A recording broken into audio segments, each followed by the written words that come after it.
আল্লাহ তাআলা অন্য আয়াতের মধ্যে বলছে ওয়ালাকাদ যারানা লিজাহান্নামা কাসীরাম মিনাল জিন্নি ওয়াল ইনসি।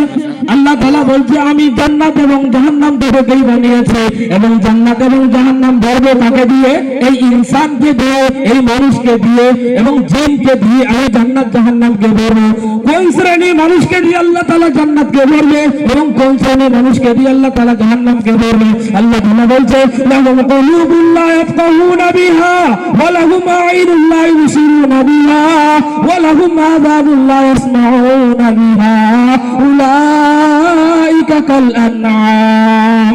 যে সমস্ত মানুষকে আমি শোনার জন্য কান দিয়েছি, যে সমস্ত মানুষকে আমি দেখার জন্য চোখ দিয়েছি, যে সমস্ত মানুষকে আমি বোঝার জন্য অন্তর দিয়েছি, যারা এই কান দিয়ে সঠিকটা শুনলো না, যারা এই কান দিয়ে সঠিকটা শুনলো না, যারা এই চোখ দিয়ে সঠিকটা দেখলো না, যারা এই অন্তর দিয়ে সঠিকটা বুঝলো না, শোনার দরকার কি ছিল?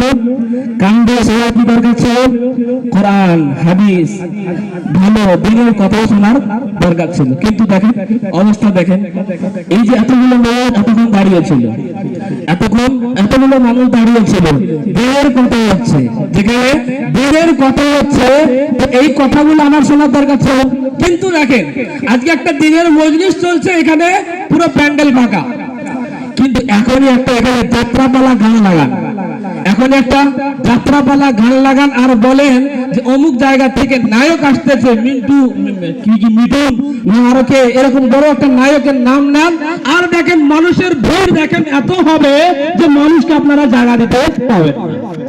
তাহলে আমাদের শোনার দরকার যেটা সেটা আমরা শুনি না, কিন্তু যেটা শোনার দরকার নেই সেটা আমরা বেশি করে শুনি। শোনার দরকার কোরআন হাদিস, শোনার দরকার আল্লাহ এবং আল্লাহ রসুলের কথা, কিন্তু আল্লাহ এবং আল্লাহ রসুলের কথা আমি শুনছি না।